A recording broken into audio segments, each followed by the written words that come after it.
Silakan duduk. Shalom. Mari kita bersama membuka Alkitab kita di dalam Injil Lukas pasal 19. Injil Lukas pasal 19 ayat yang ke-41.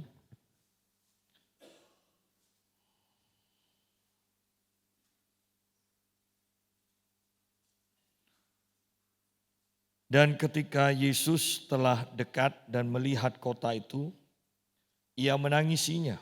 Katanya, "Wahai, betapa baiknya jika pada hari ini juga engkau mengerti apa yang perlu untuk damai sejahteramu. Tetapi sekarang hal itu tersembunyi bagi matamu. Sebab akan datang harinya bahwa musuhmu akan mengelilingi engkau dengan kubu, lalu mengepung engkau dan menghimpit engkau dari segala jurusan. Dan mereka akan membinasakan engkau beserta dengan pendudukmu. Dan pada tembokmu mereka tidak akan membiarkan satu batu pun tinggal terletak di atas batu yang lain. Karena engkau tidak mengetahui saat bila mana Allah melawat engkau." Nah, di sini Yesus masuk ke Yerusalem dan kita tahu ini adalah detik-detik terakhir di mana Yesus akan ditangkap dan kemudian disalibkan. Banyak orang yang mengeluh-ngeluhkan Yesus pada waktu itu, tetapi Yesus sendiri dikatakan ketika Yesus telah dekat dan melihat kota itu, melihat Yerusalem, ia menangisinya. Ia menangisinya. Katanya, "Wahai," atau celakalah, "betapa baiknya jika pada hari ini juga engkau mengerti apa yang perlu untuk damai sejahteramu." Di sini betapa baiknya jika pada hari ini engkau mengerti apa yang perlu untuk damai sejahteramu, dikatakan. Bahwa kalau ini diperhadapkan kepada kita juga, pertanyaannya, apakah kita ini juga mengerti apa yang kita perlukan hari ini supaya kita memperoleh damai sejahtera? Kemudian kalau kita lihat ayat selanjutnya adalah supaya kita bisa menghadapi tantangan masalah yang akan datang di depan kita. Apakah kita mengerti? Ataukah kita hidup tanpa perencanaan? Setiap kita juga mengerti bahwa kita pada akhirnya akan mati dan pilihannya masuk surga atau masuk neraka. Karena kita semua tahu, maka masing-masing orang itu memilih agamanya. Lepas benar atau salah, tetapi bukankah mereka sebenarnya kita semua ini merencanakan apa yang akan kita hadapi di masa depan. Nah, sebagian besar juga dari kita mungkin tidak peduli masa depan, bahkan tidak mau tahu apa yang akan terjadi di masa depan. Sehingga kita tidak mempersiapkan diri mulai sekarang. Kalau kita perhatikan banyak orang yang hidupnya itu asal-asalan atau bahkan sembrono. Ada yang bermalas-malasan, ada yang melakukan benar menurut dirinya sendiri, ya kan? Tetapi di sini ayat ini mengatakan betapa baiknya jika pada hari ini juga engkau mengerti apa yang perlu untuk damai sejahteramu. Bahwa hidup kita hari ini itu penting sekali loh. Apa yang kita lakukan hari ini penting sekali. Karena itu menentukan apa yang akan terjadi di masa yang akan datang. Bahkan banyak orang-orang yang mengagung-agungkan misalnya. Dilahirkan dari keturunan kaya. Tetapi tanpa perencanaan masa depannya belum tentu tetap kaya. Saya membaca sebuah buku Dan di sana diceritakan ada dua sahabat. Satu adalah orang yang miskin tetapi pandai.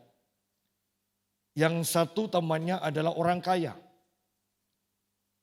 Dan setelah lama kemudian kedua sahabat ini bertemu kembali. Tetapi herannya yang terjadi kebalikannya. Yang miskin sekarang menjadi kaya, yang kaya menjadi miskin. Dan ketika yang kaya itu berkata begini, enak ya kamu sudah kaya sekarang, ya, uang gampang. Dan yang miskin itu mengatakan begini, saya menjadi kaya seperti saat ini bukan karena mendapatkan lotre atau mendapatkan rejeki yang nomplok yang tahu-tahu jatuh dikatakan. Tetapi saya mempunyai kebiasaan sejak dari kecil, uang saya selalu saya sisihkan dikatakan. Dia selalu menyisihkan uang, menyisihkan uang, menyisihkan uang. Dan dikatakan ketika saya sudah berkeluarga, uang yang ditabungnya, yang disisihkannya itu sudah banyak dan dia menjadi kaya. Tetapi yang hidup dalam kekayaan itu dari awalnya, dia menghambur-hamburkan uang. Dia tidak memikirkan, dia pikir bahwa masa depan sama dengan masa sekarang. Dan yang terjadi adalah kemiskinan menimpanya. Artinya bahwa apakah kita akan kaya atau miskin? Apakah kita akan mengalami kehidupan yang baik atau celaka di masa depan? Ingat, semuanya ditentukan melalui perencanaan kita masing-masing. Ya. Yesus sendiri mengatakan, celakalah, celakalah Yerusalem. Ingat loh, ini kota yang diberkati. Ya.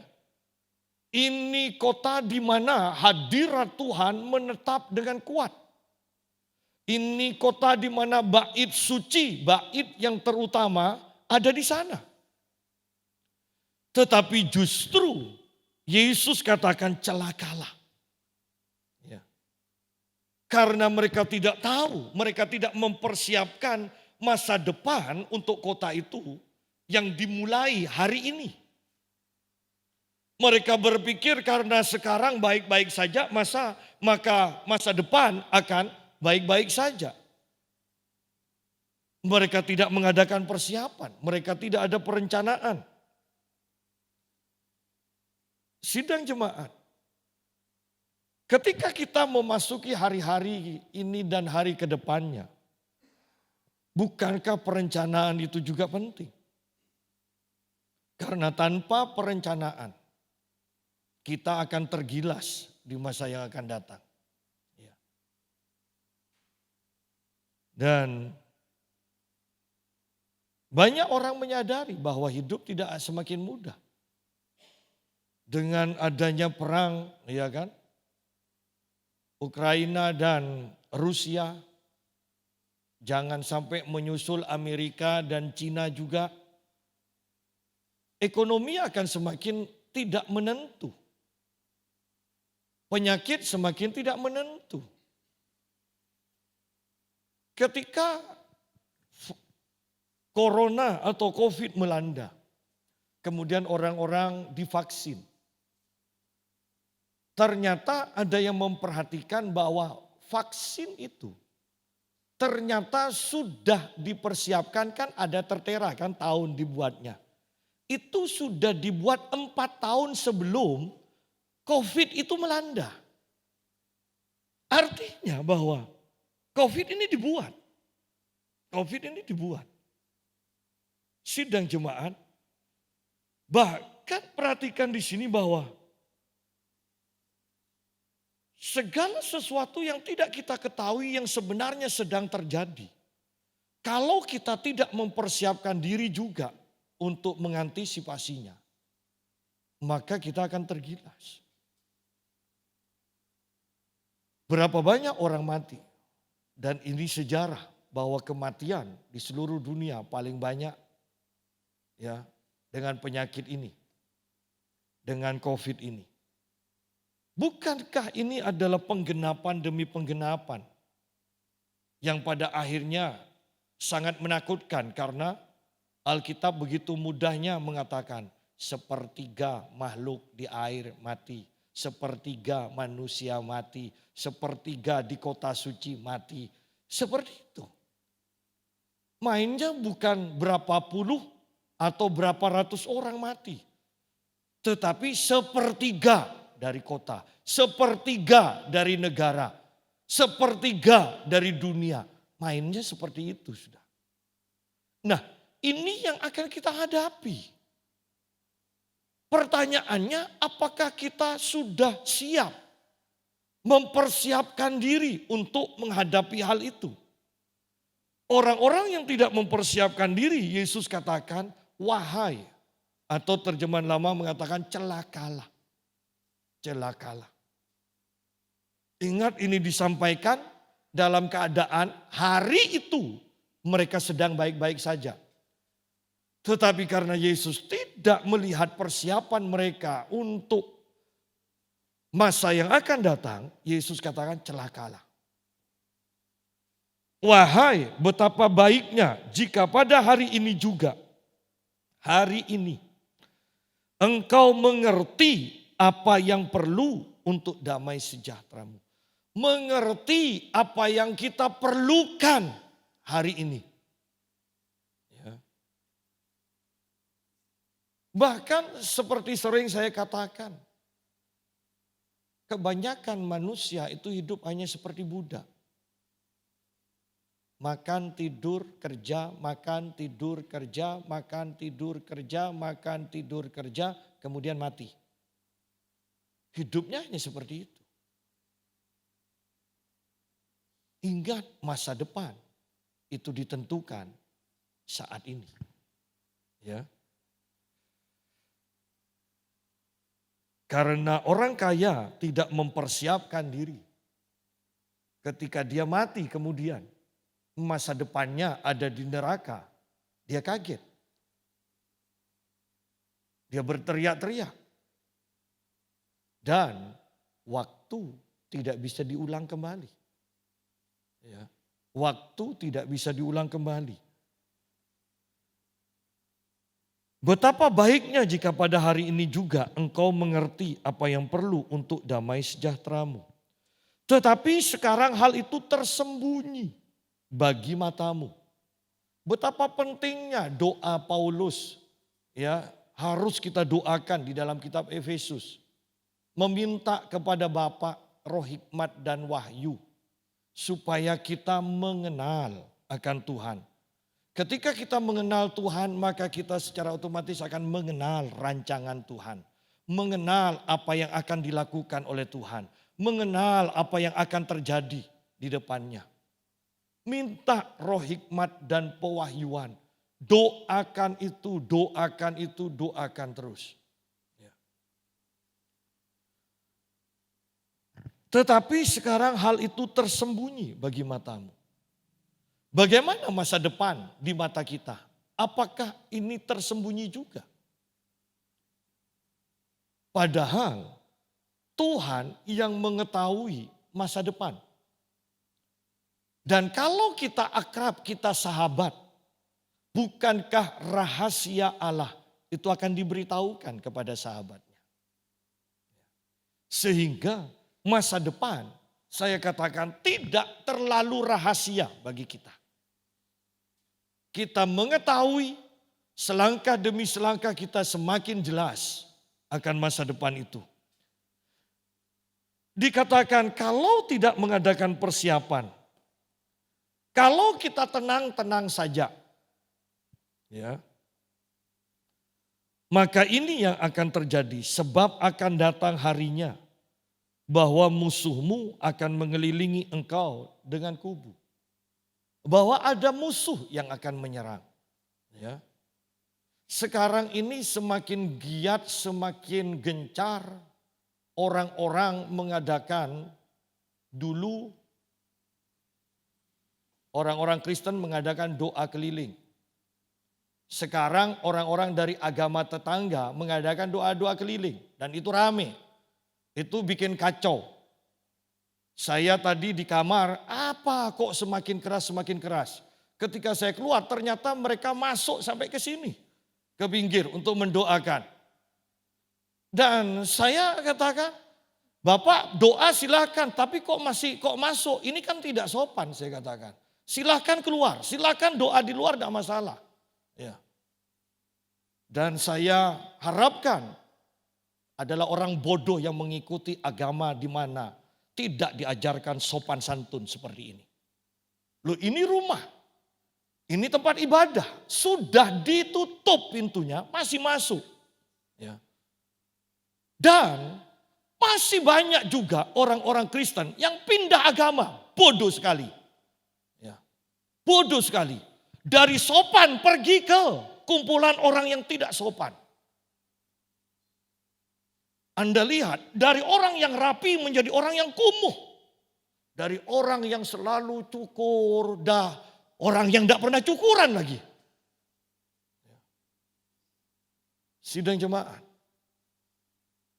Tetapi yang kemudian saya sadari. Bahwa peperangan rohani itu sudah dimulai. Peperangan rohani sudah dimulai. Apakah kita sudah mempersiapkan diri? Bagaimana tentara akan diutus? Mereka mempersiapkan diri. Mereka latihan secara fisik. Mereka latihan menembak. Mereka latihan untuk melempar granat. Mereka latihan. Memangnya mudah berperang? Kalau tidak tahu derajat-derajat, ya kan? Arah, jam, kemana. Kalau tidak tahu, kan itu semuanya butuh persiapan. Demikian pula peperangan rohani. Demikian peperangan rohani. Ya. Nah, mari kita lihat kembali. Kalau kita tidak siap, ini yang akan terjadi. Sebab akan datang harinya bahwa musuhmu akan mengelilingi engkau dengan kubu. Gerak kita akan dipersempit loh, dikelilingi. Dikelilingi, musuh akan datang. Ketika musuh datang, bukankah ada ketakutan? Ada kekhawatiran. Apakah hidup kita dipenuhi dengan ketakutan? Apakah hidup kita dipenuhi dengan kekhawatiran? Berarti kalau itu yang terjadi, ya walaupun kita tidak pakai istilah musuh, tetapi menurut Alkitab, engkau sudah didatangi musuh sehingga engkau ketakutan, engkau khawatir. Engkau tidak mempersiapkan diri untuk itu. Selagi masih ada waktu, sekarang ini persiapkan diri kita. Persiapkan diri kita. Karena kedepannya kelihatannya kok semuanya serba terbalik ya. Yang beriman dianggap ya nekat, yang penakut dianggap normal. Coba lihat COVID kan. Yang penakut parah menganggap dirinya benar, kata-katanya benar, kata-kata ketakutan benar. Yang dianggap apa, percaya aja ke Tuhan. Ya percaya, tapi tidak usah nekat loh. Percaya itu bukan nekat, percaya itu beriman. Tetapi lihat, Anda melihat keadaan sekarang sepertinya yang penakut sekarang dianggap benar, yang beriman dianggap salah. Anda melihat bahwa ketika kita memberi, jangan terlalu royal, jangan seperti itu. Yang penting itu sekarang tabung, harga ini terus melangit. Ya. Kelihatannya Anda lihat yang tidak Alkitabiah sekarang sepertinya benar dan dianggap benar. Oleh karena itu mari persiapkan diri. Ya. Saya kalau kemana-mana beberapa kali ganti orang yang bantu nyopiri saya. Pertanyaannya selalu begini. ini pakai BBM apa? Pertalite. Saya katakan enggak, Pertamax. Mahal loh. Iya mahal, tapi kan lebih bagus untuk mesin. Banyak orang sudah ganti loh. Mobil lebih bagus dari ini aja pakai Pertalite. Enggak, Pertamax. Sidang jemaat. Orang mungkin katakan sombong, tetapi bukan. Ini yang benar, ini yang wajar. Dan untuk masuk ke dalam taraf seperti ini, ya, tetap hidup dalam kestabilan di masa yang akan datang. Kita butuh persiapan. Persiapan secara rohani itu lebih penting. Persiapan secara rohani lebih penting.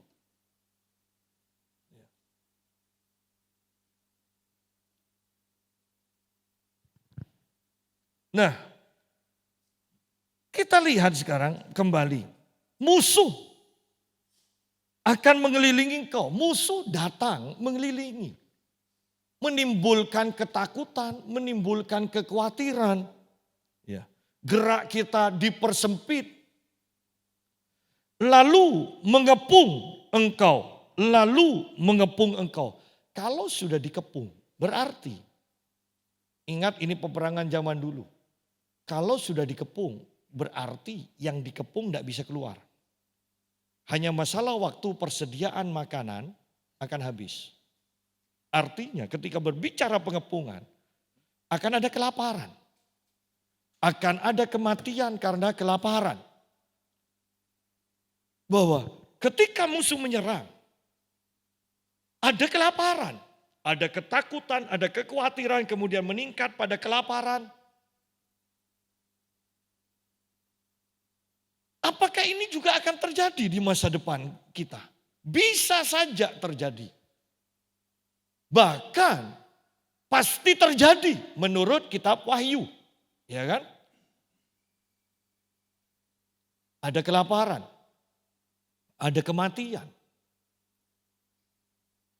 Kalau kita masih santai-santai saja sekarang. Betapa mengerikan nantinya. Yerusalem santai-santai saja. Dan akibatnya 70 tahun kemudian Nero menghancurkan, ya kan? Nero kalau tidak salah yang menghancurkan Yerusalem. Rata seperti yang Yesus katakan, tidak ada batu yang berdiri di atas batu yang lain. Rata semuanya. Dan itu sebenarnya bukan kejadian yang harus terjadi. Seandainya dipersiapkan sekarang, bukankah itu tidak akan terjadi? Saya berbicara dengan Bapak Mutu, bahkan nubuatan pun dikatakan. Nubuatan pun itu tidak harus terjadi. Ada kemungkinan terjadi, ada kemungkinan tidak. Kalau kita tidak terus kawal di dalam doa sampai itu terjadi, maka nubuatan itu tidak akan terjadi. Dikatakan. Bahkan Pak Mutu katakan pada saya, dia ajarkan saya. Pak Yusa, setelah Elia menubuatkan 3,5 tahun, tidak akan turun hujan. Kira-kira apa yang dilakukan Elia? Apakah dia hanya makan tidur? Oh tidak, dia bilang. Elia setiap hari berdoa supaya jangan turun hujan sesuai dengan firman Tuhan. Setiap hari, karena kalau sampai tidak dikawal, kan iklim ini dikatakan, iklim cuaca itu akan terjadi secara natural kan. Kalau tidak dicegah melalui doa berdasarkan nubuatan ini, maka iklim akan berjalan sebagaimana mestinya. Kalau musim hujan ya hujan. Kenapa Elia berdoa? Elia berdoa tuh bukan untuk kepentingan dirinya sendiri.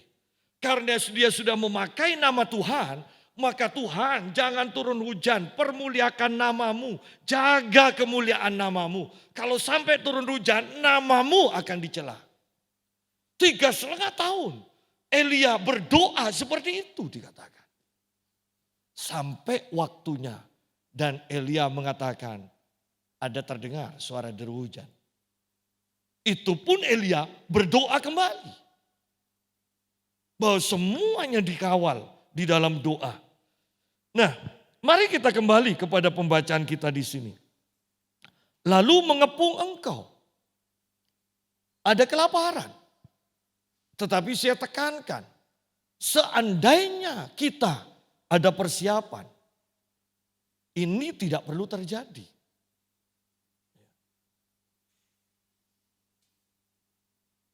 Dan menghimpit engkau dari segala jurusan. Berarti sudah tidak ada kemerdekaan lagi. Kemerdekaan kita dirampas. Gerak kita sudah terbatas sekali. Saya percaya ini juga akan terjadi di depannya. Pertanyaannya, apakah kita mempersiapkan diri? Ataukah kita tidak peduli? Jangan sampai sekarang tertawa, ke depannya penuh dengan tangisan.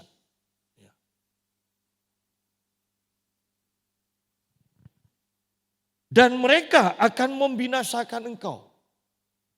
Kekhawatiran, ketakutan, kelaparan, kemerdekaan yang diambil, ya gerak yang semakin terbatas, dan kemudian akan membinasakan engkau. Ingat, iblis datang untuk mencuri, membunuh, dan membinasakan. Artinya, persiapan sekarang adalah untuk menghadapi serangan-serangan iblis di depan kita. Dan mereka akan membinasakan engkau beserta dengan pendudukmu. Dan pada tembokmu mereka tidak akan membiarkan satu batu pun tinggal terletak di atas batu yang lain. Karena engkau, ini penyebabnya. Karena engkau tidak mengetahui saat bila mana Allah melawat engkau. Bahwa lawatan Allah mempersiapkan kita untuk menghadapi kekacauan, kehancuran, kebinasaan di masa depan. Kenapa bisa mempersiapkan untuk masa depan? Karena ketika Tuhan melawat kita, maka kita akan hidup dalam pertobatan. Ketika kita hidup dalam pertobatan, maka anugerah Tuhan akan dimanifestasikan begitu kuat dalam kehidupan kita. Tanpa pertobatan, ingat masa depan kita kacau. Kita harus hidup dalam pertobatan.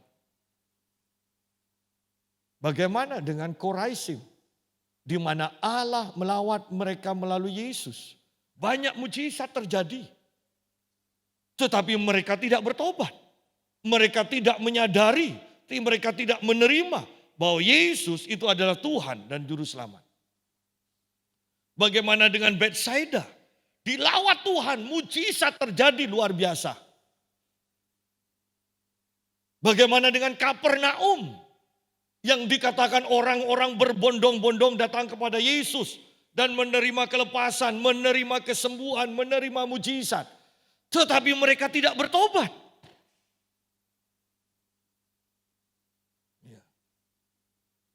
Dan Yesus katakan mereka akan diturunkan ke tempat yang paling bawah di masa depannya. Kenapa? Karena pada waktu Tuhan melawat mereka, mereka tidak meresponi dengan benar. Pada waktu Tuhan melawat mereka, mereka tidak bertobat. Sehingga di masa depan mereka akan diturunkan sampai tempat yang paling bawah dikatakan. Ini yang dilawat Tuhan. Repotnya lagi yang tidak pernah dilawat Tuhan. Oleh karena itu mari perhatikan bahwa ini sangat penting. Karena engkau tidak mengetahui saat bila mana Allah melawat engkau. Anda perhatikan ya. Ketika Anda ingin atau digerakkan untuk berdoa yang begitu kuat. Anda akan lihat di depan, setelah itu Anda akan menghadapi masalah. Kemenangan atau kegagalan ditentukan respon Anda ketika engkau digerakkan untuk berdoa. Apakah engkau mentaatinya atau tidak? Di depan kemenangan atau kekalahan sudah ada. Responmu di sini ketika Tuhan melawat engkau itu menentukan hasil di depan. Ketika kita meresponi dengan benar, kita mengikuti dipimpin untuk doa, terus berdoa walaupun tidak mengerti. Di depannya ada kemenangan. Ya. Anda perhatikan bahwa ketika Anda digerakkan begitu kuat untuk memberi, apakah ke gereja, apakah kepada seseorang, apakah kepada hamba Tuhan. Ketika kau digerakkan begitu kuat, ke depannya kalau Anda selalu orang yang memperhatikan keadaan, Anda akan tahu. Ada keadaan yang Anda tahu ini adalah akibat dari sebab yang ada di depan itu. Ketika respon kita benar, maka ada kelimpahan di depan. Ketika respon kita tidak benar, maka ada kehancuran, ada kelaparan, ada kekurangan di depan. Bahwa penting mengetahui saat bila mana Allah melawat kita. Penting sekali. Tetapi banyak orang yang tidak menghiraukan. Banyak dari orang Kristen tidak tahu cara kerja Allah. Banyak sekali. Bahkan kalau kita mau jujur, kita mengenal banyak orang Kristen yang sama sekali tidak peduli dengan Allah. Ke gereja iya, tetapi kok tidak bingung ya, Tuhan tidak pernah berbicara. Ketika orang-orang mengatakan saya dipimpin, saya mendengar, saya merasakan Tuhan menyuruh saya begini. Sedangkan dirinya sendiri tidak pernah merasakan, mengalami hal seperti itu. Kenapa kok tidak bingung? Seharusnya kalau kita orang yang teliti, yang mau belajar. Kita akan bertanya, kenapa saya kok tidak ngalami juga ya? Kalau kita orang yang haus, tentunya kita mengatakan orang lain bisa ngalami. Aku ingin sih, aku ingin ngalami. Tetapi kenapa kita kok tidak ingin mengalami? Kenapa kita tidak mengalami dan kenapa tidak ingin untuk mengalami? Bukankah ada yang salah? Dan kemudian ujung-ujungnya mereka seperti orang yang tidak kenal Tuhan. Hidup hanya karena sudah ditentukan takdir.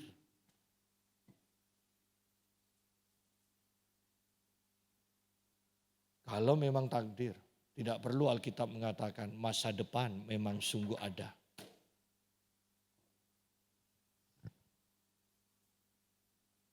Kalau memang ada takdir, kalau Anda ditentukan takdirnya Anda nanti 10 tahun lagi menjadi anak yang pintar. Tidak usah sekarang, sekolah sekarang. Biarkan takdir yang berbicara. Ya.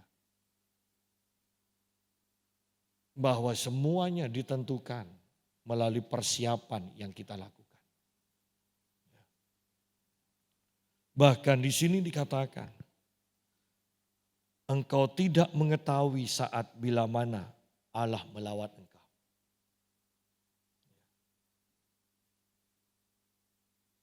Bahkan kita sekarang menemui orang-orang Kristen yang begitu kejam. Yang selalu mengatakan ketika kita berbahasa roh itu kesurupan, itu dari setan. Ketika kita bicara mujizat, ketika kita mengatakan menceritakan mujizat, dikatakan yang penting pertobatan. Loh, dengan mujizat aja tidak bertobat, apalagi tanpa mujizat. Ya kan? Tetapi selalu mereka bahkan pendeta-pendeta mereka mengecam mujizat, percuma tanpa pertobatan. Yang penting hidup benar. Lu tanpa engkau mengalami kebenaran Allah, tidak mungkin bisa hidup benar. Hidup baik versi manusia, tetapi bukan benar menurut Allah. Kebenaran, hidup benar dibangun sejak pagi-pagi buta. Ketika engkau mempersiapkan diri di dalam doa, di dalam pembacaan firman Tuhan. engkau sudah diarahkan sejak pagi hari. Itu kebenaran. Ya.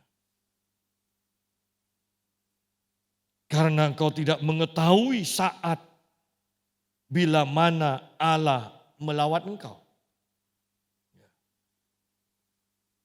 Ayat 45, lalu Yesus masuk ke bait Allah. Dan mulailah ia mengusir semua pedagang di situ. Katanya kepada mereka, ada tertulis, rumahku adalah rumah doa, tetapi kamu menjadikannya sarang penyamun. Bahwa bukankah butuh penyelarasan kembali? Ketika ada masa depan, bukankah dari sekarang kita sudah harus menselaraskan diri? Tempatkan segala sesuatu pada tempat yang benar. Bait Allah bukan sarang penyamun. Bait Allah tempatnya orang berdoa dikatakan. Sayangnya di kebanyakan gereja doa itu sangat sedikit dipanjatkan. Sangat sedikit. Tempatkan pada tempat yang benar. Bait Allah dikatakan. Ada tertulis rumahku adalah rumah doa. Sederhana. Rumahku harus dipakai untuk doa. Bukan untuk mengeruk keuntungan. Bukan untuk menipu. Tetapi untuk berdoa. Tanpa ada penyelarasan di sini. Ya. Menempatkan sesuatu pada tempat yang benar. Maka kedepannya akan kacau. Kedepannya akan ada kehancuran.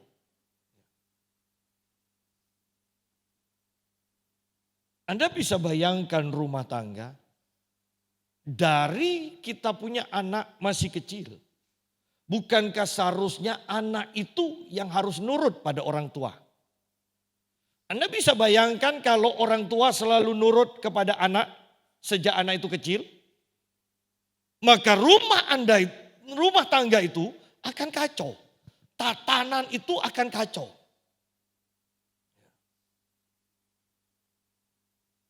Saya punya kenalan, lumayan akrab karena suka fitness. Dan kenalan saya ini dituruti apa saja yang diminta oleh dia kepada orang tuanya. Dituruti. Penyebabnya apa?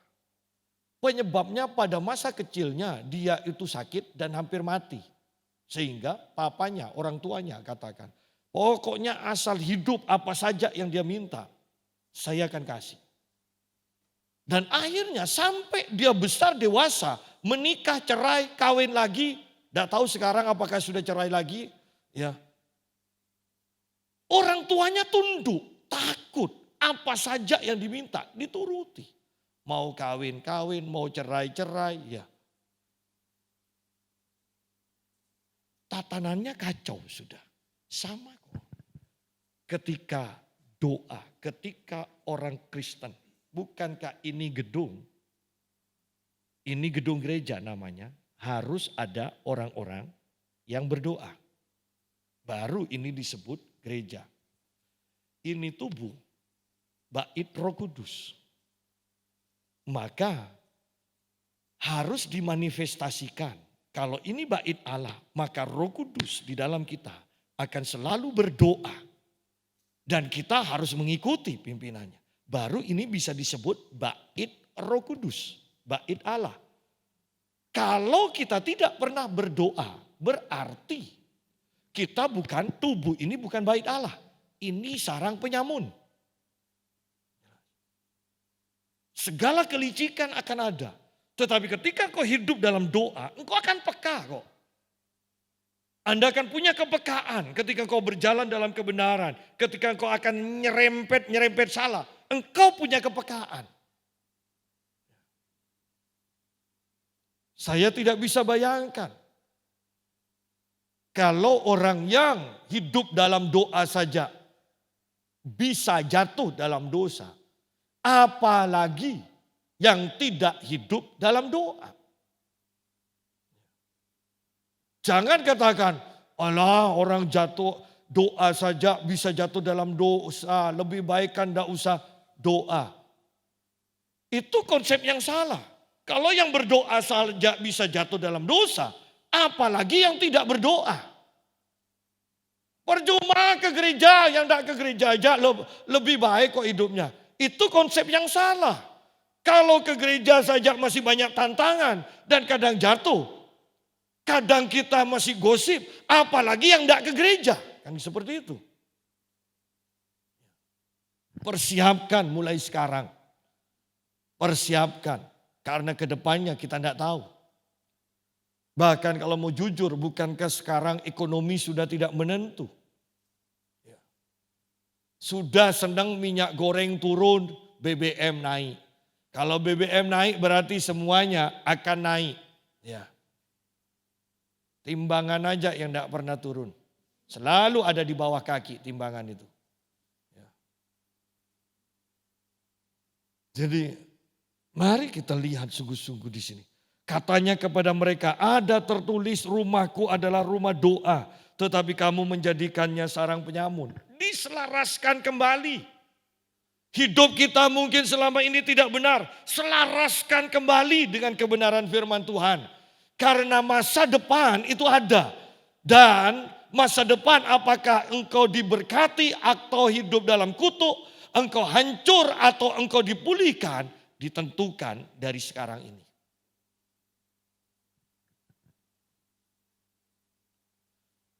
Ayat 47, tiap-tiap hari Yesus mengajar di dalam bait Allah.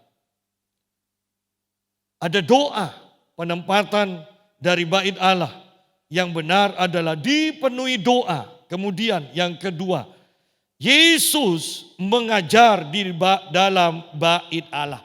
Tiap hari. Oleh karena itu, perkataan dari Bapak Mutu harus kita pikirkan. Selama COVID, ketika aktivitas kita serba terbatas dan lebih banyak di rumah. Pertanyaannya kelihatannya enteng ya. Apakah kita sudah tamat membaca Alkitab? Loh itu pertanyaannya enteng loh. Tetapi ketika kita mau koreksi diri dan ternyata waktu-waktu yang luang itu, yang seharusnya banyak waktu kosong kita miliki, tidak dipakai untuk mendekatkan diri.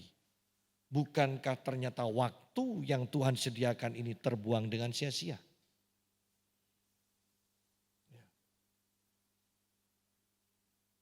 Kita hanya pergi ke tetangga, pergi ke kenalan, bicara COVID.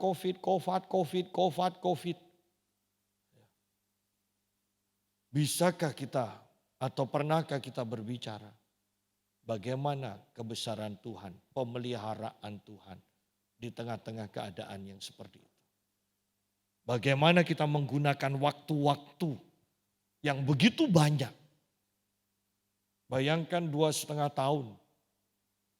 Dan ternyata satu kitab aja, bukan Alkitab ya. Satu kitab aja tidak tamat. Ya.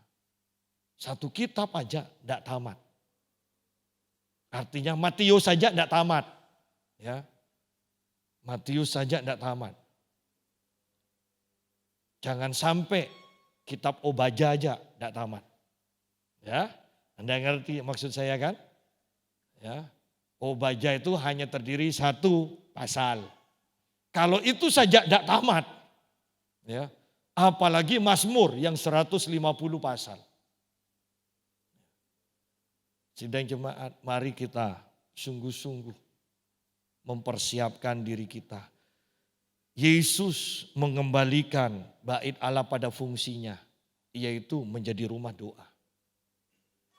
Yesus berada di bait Allah dengan benar. Setiap hari dia mengajar firman Tuhan. Setiap hari. Banyak orang selalu mengatakan, kita kan orang sibuk. Kita kan bukan pendeta. Ingat loh, ayatnya jelas. Yesus setiap hari. Bagaimana dengan para rasul? Anda boleh membaca para rasul. Tiap-tiap hari mereka dan orang-orang percaya itu ada di bait Allah. Mereka mempelajari firman Tuhan. Mereka bertekun dalam pengajaran rasul-rasul dikatakan. Tetapi bukankah kebanyakan gereja menganggap seminggu 2 kali ibadah saja sudah terlalu banyak. Ya. Coba balik, seminggu hanya 2 kali makan aja. Apakah ada yang bilang terlalu banyak makan seminggu 2 kali? Ya. Banyak hal yang tidak benar dianggap benar. Tiap-tiap hari Yesus mengajar di dalam bait Allah. Perhatikan di sini. Imam-imam kepala dan ahli-ahli Taurat serta orang-orang terkemuka dari bangsa Israel berusaha untuk membinasakan dia. Loh, ini para pemimpin. Anda perhatikan ya, banyak gereja sekarang oleh pemimpinnya pemberitaan firman itu dikurangi. Bahkan sampai sekarang katanya waktu COVID ibadah 1 jam. Dikurangi supaya tidak terlalu lama ngumpul. Tetapi COVID sudah ada saja. Ya. Ibadahnya tetap 1 jam.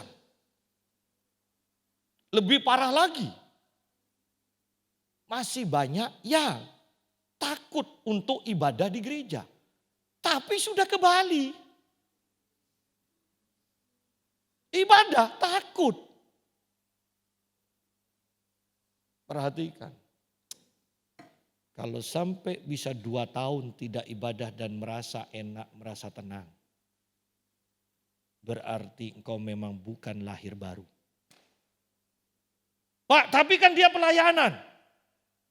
Mau pelayanan atau tidak. John Wesley sudah keliling. Naik kuda. Naik perahu untuk memenangkan jiwa. Suatu saat setelah dia menginjil. Di dalam kapal itu ada seorang ibu-ibu tua datang kepadanya dan bertanya, apakah Bapak sudah diselamatkan? Dan dia mengatakan, dan John Wesley katakan, saya adalah penginjil. Saya sudah menginjil di banyak tempat. Dan ibu ini kembali bertanya, saya tidak tanya itu. Saya bertanya, apakah Bapak sudah diselamatkan? Dan di sana John Wesley baru mulai mikir. Dan dalam kesendiriannya, dia menghadap Tuhan. Dan dia menyadari bahwa dia belum diselamatkan. Tetapi setelah dia menerima Yesus, penginjil yang menerima Yesus, penginjil yang menselaraskan dirinya kembali. Maka ketika dia menyampaikan firman, banyak orang yang jauh lebih banyak bertobat.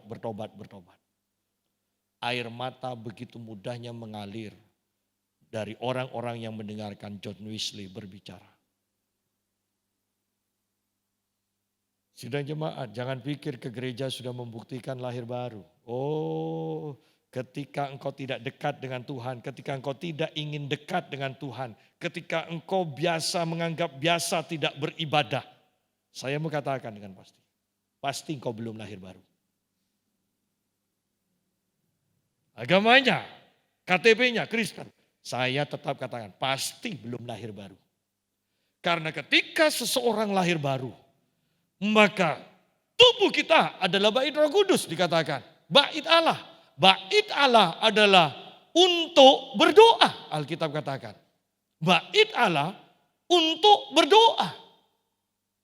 Kemudian di dalam bait Allah ada pengajaran setiap hari. Ada pengajaran setiap hari. Kitab Mazmur mengatakan di waktu malam hati nuraniku mengajar aku. Dan selama 2 hari saya bertemu dengan Pak Mutu. Pak Mutu ingatkan saya, ingat kalau kerohanian kita benar. Di waktu malam Roh Kudus akan mengajar kita. Di waktu malam, Roh Kudus akan membangunkan kita juga. Ya. Saya tahu dengan pasti bahwa Roh Kudus bekerja dengan kuat sekarang. Kenapa? Saya sebagai orang yang suka olahraga, saya suka dengan suplemen dan saya tahu kalau minum misalnya melatonin itu akan bikin tidur nyenyak. Kalau saya minum SMA maka tidur saya akan nyenyak. Tidak akan bangun tahu-tahu pagi dan tubuh akan begitu segarnya. Tetapi di akhir-akhir ini mau SMA digabung sama melatonin pun saya tidur bisa ngantuk set setengah jam atau 1 jam kemudian. Jam 12 atau setengah 1 saya pasti bangun. Dan untuk tidur sudah tidak bisa, saya akan berdoa. Saya akan berdoa sampai akhirnya saya tidak akan bersuara tapi tetap berdoa. Tujuan saya tidak berdoa, tidak bersuara supaya saya ketiduran. Jadi kalau Anda tidak niat tidur lagi, jangan berdoa tanpa suara. Ya. Kalau Anda bangun jam 4 berdoa tanpa suara, Anda berdoa dalam hati, dijamin 2 menit Anda akan kembali seperti semula. Ya, perubahan tidak akan makan begitu lama. Perubahan akan kembali dengan cepat, ya seperti semula. Nah, tetapi yang saya tangkap di sini bahwa ini loh kehidupan lahir baru seperti ini. Bait Allah harus digunakan untuk berdoa. Bait Allah digunakan untuk menerima pengajaran firman Tuhan. Setiap hari. Doa setiap hari, firman setiap hari. Itu artinya mempersiapkan diri kita untuk masa depan. Jangan sampai kita tidak siap. Jangan sampai tidak siap.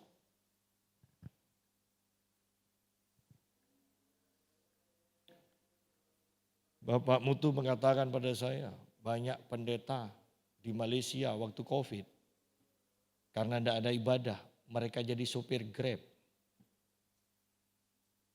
Tetapi Anda mendengar kesaksiannya Pak Mutu kan, dia hanya berdoa. Bahkan saya lihat ketika orang-orang sudah bebas ke berbagai negara. Saya lihat Pak Mutu masih tenang-tenang, masih beberapa bulan kemudian baru dia keluar. Padahal banyak pendeta bebas langsung keluar. Indonesia jadi tempat tujuan. Ya. Dan kita mendengar 1 tahun setiap bulan dapat 130 juta terus. Itu kalau bukan Tuhan. Makanya dia katakan kepada saya ada pendeta yang harus operasi jantung bypass, saya bayari semua Pak. Tadi pagi kita sudah bahas, seandainya Tuhan berkati kita, berlimpah-limpah. Apakah itu akan kita timbun sampai tertimbun bertahun-tahun, ataukah kita akan menjadi kaya bagi Allah, menjadi kepanjangan tangan Allah. Saya mau katakan juga bahwa ini pun adalah persiapan kita yang akan menentukan masa depan kita. Imam-imam kepala dan ahli-ahli Taurat serta orang-orang terkemuka dari bangsa Israel berusaha untuk membinasakan Yesus. Bahwa tidak selamanya yang benar itu akan dikasihi. Ingat itu. Yang benar Yesus saja mau dibinasakan. Belum tentu yang banyak itu selalu benar, saya katakan. Kebenaran hanya ada di dalam Kristus Yesus. Karena kebenaran bukan keadaan atau tindakan. Kebenaran adalah pribadi. Ya. Tetapi mereka tidak tahu bagaimana harus melakukannya. Sebab seluruh rakyat terpikat kepadanya dan ingin mendengarkan dia. Ini kan luar biasa. Pemimpinnya tidak suka dan ingin membunuh Yesus. Rakyatnya atau jemaatnya suka dan terpikat. Tetapi yang jadi masalah adalah ini. Sikap pemimpinnya menentukan apa yang akan dialami oleh Yerusalem. Rakyatnya responnya baik. Bahkan dikatakan mengeluh-elukan Yesus. Tetapi sikap pemimpin itu lebih penting. Sama kan sebuah gereja misalnya. Jemaatnya tahu ini bagus, ini hamba Tuhan bagus. Undang-undang. Kalau pemimpinnya katakan enggak. Enggak akan pernah. Jadi ingat bahwa juga sikap pemimpin itu menentukan kehidupan dari jemaat. Apa yang ditentukan gaya hidup pemimpin, keputusan-keputusan itu menentukan kehidupan jemaat. Anak mau punya keinginan apapun, kalau orang tua katakan tidak, maka anak itu tidak akan bisa melakukan apa yang diinginkannya. Seandainya pemimpin ini, imam-imam kepala dan ahli-ahli Taurat menerima Yesus dan mentaati Yesus, Yerusalem tidak akan dihancurkan. Oleh karena itu kembali kepada pembahasan kita. Ayat yang ke-44. Engkau tidak mengetahui saat bila mana Allah melawat engkau. Penting sekali kita mengetahui ketika Allah melawat kita. Itu mempersiapkan kita untuk melangkah, menentukan masa depan kita. Terlebih lagi, bahwa ketika Allah melawat kita, itu harus kita ingat bahwa ketika kita mulai merosot kerohanian kita, yang engkau harus ingat kembali adalah engkau pernah dilawat Tuhan dan ini yang harus engkau kejar atau engkau kembali kepada waktu ini juga. Yaitu ketika Tuhan melawat engkau. Pemazmur katakan ketika Tuhan mencabut atau menarik rohnya, aku terkejut. Tidak enak. Sidang jemaat. Jujur ketika kita dilawat Tuhan, bukan wah luar biasa setelah lawatan itu berkurang kita, kok tidak enak ya, kok kering. Tetapi ketika engkau pernah dilawat Tuhan, engkau akan tahu tujuanmu. Itu loh, aku ingin seperti waktu dilawat Tuhan. Dan itu yang kita usahakan lagi. Kita berusaha untuk kembali kepada waktu-waktu bagaimana kita dilawat Tuhan. Yang repot kan kalau tidak pernah dilawat Tuhan. Yang repot kalau tidak menyadari kapan Tuhan melawat kita. Anda tidak punya perbandingan nantinya. Apakah kerohanianmu terus meningkat, stabil atau kerohanianmu turun. Anda tidak punya perbandingan. Dan kalau sudah seperti itu, waktu-waktu ini jahat dan semakin jahat. Ketika engkau turun, engkau akan terus turun.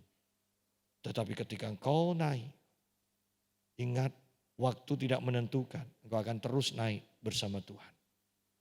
Kiranya kita mempunyai kepekaan kapan Tuhan melawat kita. Dan menginginkan Tuhan terus melawat kita. Supaya tidak dikatakan celakalah. Tetapi biarlah kita semua mengetahui bahwa kita mempunyai pengertian apa yang kita perlu lakukan hari ini untuk masa depan kita. Tuhan memberkati.